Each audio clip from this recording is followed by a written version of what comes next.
Hili ndo faili letu. Okay, hili ndo faili letu la kuweza kuombea kibali cha ujenzi. So linakuwa liko katika mfumo huu hapa. Ukifungua hapa ndo utakuta details za nyumba hivi. Kwa hiyo ndio nyumba yetu. Mihuri hii hapa imegongwa, taarifa za hiyo nyumba, eneo linapojengwa, plot number, taarifa za mwenye hii nyumba au mwenye kicho kiwanja ambaye tumemchorea ramani. Kwa nyumba yetu ndio hii hapa. Hii ndio 3D ambayo inaonyesha muonekano wa nje wa nyumba, na hizi zote ni 3D zote ambazo zinaonyesha both sides, upande wa kulia, kushoto, pembeni, huku pembeni, left side, right side, na sehemu nyingine mbele, nyuma. Mihuri hii hapa inatakiwa igongwe kila page. Lakini hii hapa ndo site plan. Hii site plan ndo kiwanja jinsi kilivyokaa katika hilo eneo, na position kwamba nyumba itakaa sehemu gani, lakini pia syntax itakaa sehemu gani na kila kitu. Kwa hiyo hichi kitu huwa wanakitaka halmashauri ili iweze kupata kibali cha ujenzi. Lakini pia hii ndo floor plan. Hii ndo mpangilio wa vyumba vyenyewe vilivyokaa, labda sebule, kitchen na nini na kila kitu, ukubwa wa nyumba, vipimo vyake na kila kitu. Halafu hizi hapa ni elevation za hiyo nyumba ambazo zinaonyesha. Hii ni front elevation, hii ni rear elevation,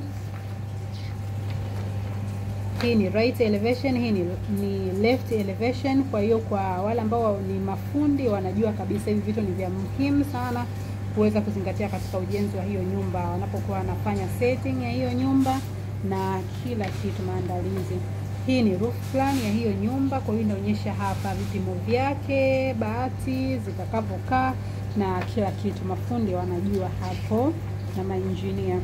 Na hii hapa ni building section, taarifa za nyumba ni kiutaalamu zaidi, na taarifa nyingine kwamba foundation construction kwamba iwe na vipi, iwe na ukubwa gani, urefu gani na kila kitu.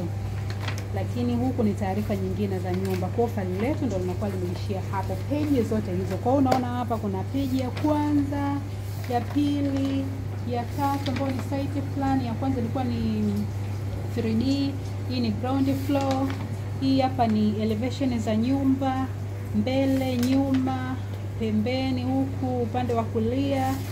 Lakini pia hii ni roof plan, lakini pia na hii taarifa nyingine ya kitaalamu zaidi ya hiyo nyumba, na page ya mwisho kabisa. Kwa hiyo hili ndo faili letu linakuwa hivi katika mfumo wa 3D, inakuwa ndo imeisha hapa. Hili ndo faili letu sasa ready kwa kuombea kibali cha ujenzi na kwa ujenzi kabisa. Hapa tutaandika client name na kila kitu. Hivyo tumemaliza. Kwa hiyo kama na swali lolote usisite kutuuliza. Karibu sana.